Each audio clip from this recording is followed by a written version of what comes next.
सो students, welcome back. CrPC में हम लोगों ने यूनिट 1 में maintenance, classes of criminal codes, power of police officer to arrest a person without warrant, फिर बाद में हमने सेकंड यूनिट में चार्ज और प्लेस ऑफ ट्रायल जैसे कई टॉपिक डिस्कस कर लिए थे। और अब हम लोग जो है ट्रायल डिस्कस करेंगे। ट्रायल और उसमें बेल वगैरह के बारे में आपको बता देता हूँ। और ट्रायल से क्वेश्चन जरूर आता है सीआरपीसी में। तो जो ट्रायल होते हैं वो कितने प्रकार के होते हैं वो हम देख लेते हैं। 4 प्रकार के ट्रायल होंगे। सेशन ट्रायल,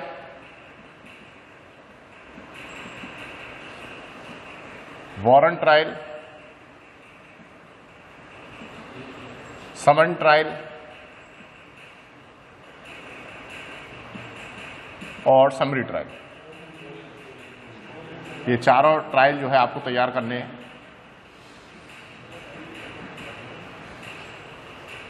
जो सेशन ट्रायल है ये from section 225 to 237।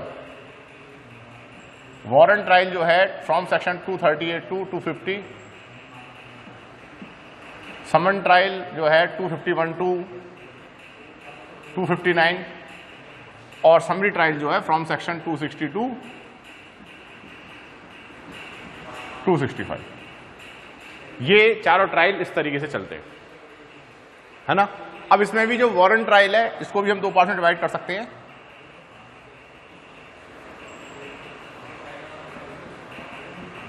Instituted on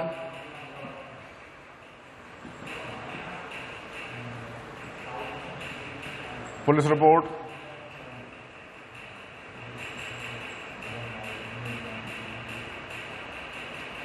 instituted on complaint. और पुलिस रिपोर्ट में जो है सेक्शन 238 टू 243, 244 से 247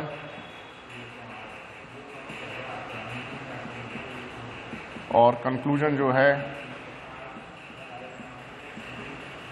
240 टू 50। ये इस तरीके से पूरा चार्ट जो है ट्रायल के ऊपर मैंने आपको बता दिया। तो इसमें जो है यूनिवर्सिटी लेवल पर जो क्वेश्चन बनता है, बेसिकली सभी ट्रायल इंपॉर्टेंट है वैसे तो, लेकिन समरी ट्रायल पर एक क्वेश्चन पूछा जाता है जरूर।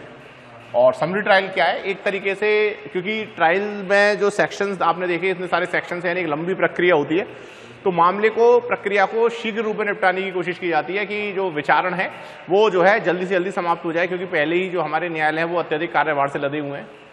लेकिन जो समरी ट्रायल होगा वो निश्चित प्रकृति के अपराधों में ही संभव है। ऐसा नहीं कि हर प्रकार के अपराध में समरी ट्रायल हो सकता है। एक पर्टिकुलर जो क्राइम्स होंगे उसी में ही समरी ट्रायल हो सकता है। जैसे छोटे अपराध जो होते हैं जो कि 2 साल तक के कारावास से दंडनीय है, उनमें ही समरी ट्रायल पॉसिबल है। जो मृत्युदंड से दंडनीय है या जो आजीवन कारावास से दंडनीय है या जो 2 साल से अधिक के कारावास से दंडनीय है, उसमें समरी ट्रायल पॉसिबल नहीं होगा।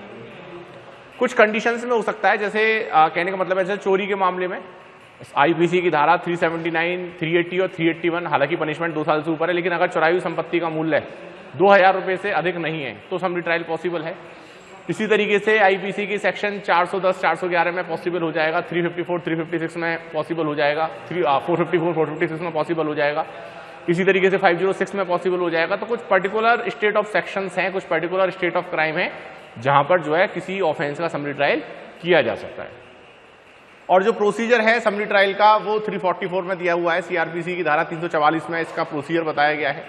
और इसमें इंपॉर्टेंट ये भी है कि जब किसी ऑफेंस का समरी ट्रायल किया जाएगा तो फिर जो है उसमें जो मैक्सिमम पनिशमेंट होगा वो 3 महीने से अधिक का नहीं हो सकता। तो ये डिटेल्स जो हम लोगों को याद रखनी है समरी ट्रायल के संबंध में। बाकी का सेशन ट्रायल, वारंट ट्रायल और समन ट्रायल ये आप बेयर एक्ट से पढ़ सकते हैं। और क्योंकि काफी लंबी प्रक्रिया होती है और क्वेश्चन जो है बेसिकली समरी ट्रायल पर ही अधिकतर पूछा जाता है। तो आई होप इसमें आपको समझ में आया होगा ट्रायल के बारे में। अब इसमें आगे जो टॉपिक हम लोग डिस्कस करेंगे वो करेंगे बेल के ऊपर। मैं आपको बता दूं इसी में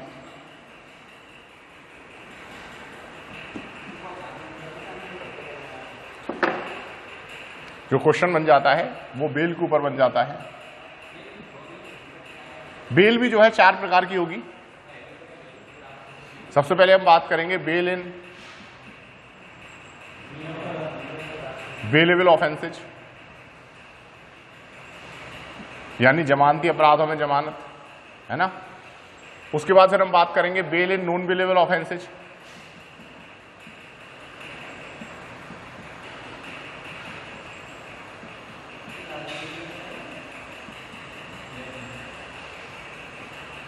फिर उसके बाद बात करेंगे एंटीसिपेटरी बेल।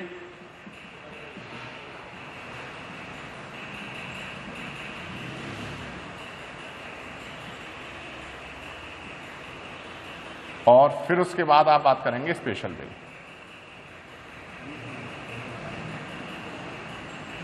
जो कि कोर्ट ऑफ सेशन और हाई कोर्ट के माध्यम से दी जाती है। सेक्शन 436, 437, 438 और 439, ये 4 प्रकार की बेल जो है ये आपको देखना है। ये जो है क्वेश्चन पूछा जाता है, बेल इन बेलेबल ऑफेंसेस, जमानती अपराधों में जमानत, अजमानती अपराधों में जमानत, अग्रिम जमानत होती है गिरफ्तारी से पूर्व जमानत, और स्पेशल बेल जो कि केवल हाई कोर्ट और सेशन कोर्ट में ही मंजूर की जा सकती है। तो इसके बारे में मैं पहले भी डिस्कस कर चुका हूं कि bail is a rule and jail is an exception. और जो बेलेबल ऑफेंसेज होते हैं वहां पर बेल जो है मैंडेटरी दी जाएगी। यदि वहां पर एक्यूज के द्वारा बेल के लिए अप्लाई किया जाता है तो वहां पर बेलेबल ऑफेंस के मामले में कोर्ट बेल देने से मना नहीं कर सकते। दूसरी तरफ जो नॉन बेलेबल ऑफेंसेज होंगे उसमें बेल देना या ना देना कोर्ट के विवेक पर निर्भर करता है। जो एक्यूज्ड होगा वो जो है कोर्ट को बाउंड नहीं कर सकता उस मामले में बेल के लिए। तो ये हमने पहले ही पढ़ा है, डिटेल प्रोविजंस आपको मिल जाएंगे। एंटीसिपेटरी बेल जो होती है इसको हम बोलते हैं अग्रिम जमानत, यानी जहां गिरफ्तारी की आशंका है और गिरफ्तारी से पूर्व भी जो है एंटीसिपेटरी बेल के लिए अप्लाई कर दिया जाता है। और जो एंटीसिपेटरी बेल के लिए अप्लाई किया जाएगा उसमें केवल जो अथॉरिटी है वो कोर्ट ऑफ सेशन और हाई कोर्ट को ही है। ऐसा नहीं है कि जुडिशियल मजिस्ट्रेट इसमें जो है सुनवाई कर सकते हैं, यानी सेशन न्यायालय या उच्च न्यायालय को ही एंटीसिपेटरी बेल सुनने की शक्तियां प्रदान की गई हैं। और स्पेशल बेल के संबंध में भी यही है कि कोर्ट ऑफ सेशन और हाई कोर्ट भी इसमें जो है सुनवाई कर सकते हैं। तो एक क्वेश्चन जो है पूछा जाता है बेल के संबंध में, तो ये आपको जो है अच्छे से तैयार करना है। फिर इसमें जो इंपॉर्टेंट चीज पूछी जाती है वो आता है लिमिटेशन टाइम, यानी जो परिसीमा काल है। जो परिसीमा काल है, लिमिटेशन टाइम, उस पर क्वेश्चन पूछ लिया जाता है। और ये जो है चैप्टर 36 की मैं बात कर रहा हूं, सेक्शन 467 से लेके 473 तक ये चैप्टर गया हुआ है। तो इसमें जो परिसीमा काल होगा, यदि जो अपराध है वो केवल जुर्माने से दंडनीय है तो परिसीमा काल 6 महीने का होगा। यदि जो ऑफेंस है वो 1 साल तक के कारावास से दंडनीय है तो परिसीमा काल भी 1 साल तक का हो सकता है, लिमिटेशन टाइम। और यदि ऑफेंस जो है वो 1 साल से लेकर 3 साल तक के कारावास से दंडनीय है तो परिसीमा काल भी 3 साल का होगा। और यदि अपराध 3 साल के ऊपर के कारावास से दंडनीय है तो फिर यहां पर कोई परिसीमा काल नहीं होगा।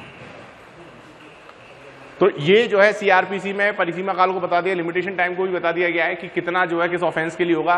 केवल जुर्माने से दंडनीय है तो मैक्सिमम टाइम लिमिट जो होगी अपराध का संज्ञान करने के लिए वो 6 महीने की होगी।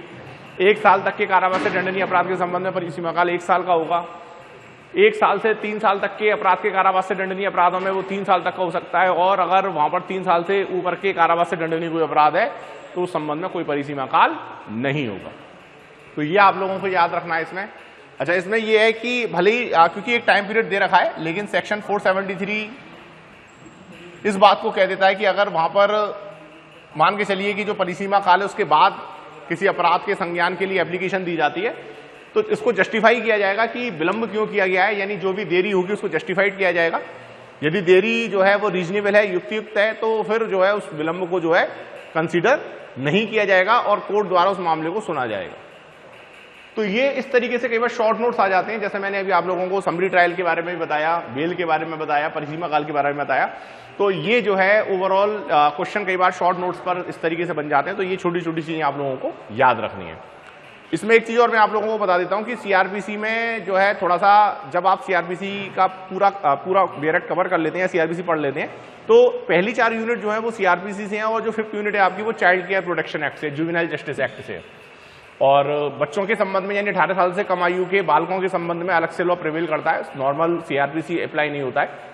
यानी ऐसे बच्चों को जो है अगर कोई व्यक्ति, कोई बच्चा जो है किसी अपराध में इन्वॉल्व पाया जाता है तो उसको नॉर्मल जेल में नहीं रखा जाता, उसके लिए अलग से चिल्ड्रन होम बनाए हुए हैं, ऑब्जर्वेशन होम बनाए हुए हैं, शेल्टर होम बनाए हुए हैं। तो लावारिस बच्चों के लिए शेल्टर होम बनाए हुए हैं, जब तक इंक्वायरी इन्वेस्टिगेशन चल रहा है वो ऑब्जर्वेशन होम में रहता है। अगर कोई बच्चा जो है किसी अपराध में दोषी पाया जाएगा तो वो चिल्ड्रन होम में रहता है। तो जो जुवेनाइल जस्टिस एक्ट है उसमें जो है ये व्यवस्था की गई है, इसमें ये जो होम है इनके बारे में व्यवस्था की गई है, इसमें जुवेनाइल जस्टिस बोर्ड के बारे में बताया गया है, इसमें चाइल्ड वेलफेयर कमेटी के बारे में बताया गया है। तो ये टॉपिक्स आप जो है अलग से जो है तैयार कर सकते हैं। तो आई होप कि आपको सीआरपीसी के जो भी इंपॉर्टेंट टॉपिक्स जो थे, जो मैंने आप लोगों के साथ डिस्कस किए थे, वो आपको समझ में आए होंगे। मैंने आपको ये भी बताया कि जुवेनाइल जस्टिस एक्ट में एक यूनिट इसमें बनती है, तो उसको भी आप जो है बिहेवियर एक्ट की मदद से या जो है वहां पर किसी दूसरी बुक की मदद से तैयार कर सकते हैं। और जो भी क्वेरीज होती हैं उनको आप जो है अपने पास लिख लीजिए, और जब भी आप कॉलेज आना चाहें, कॉलेज आकर आप जो है उन क्वेरीज को पर्सनली मुझसे सॉल्व आउट करा सकते हैं। Okay, thank you so much.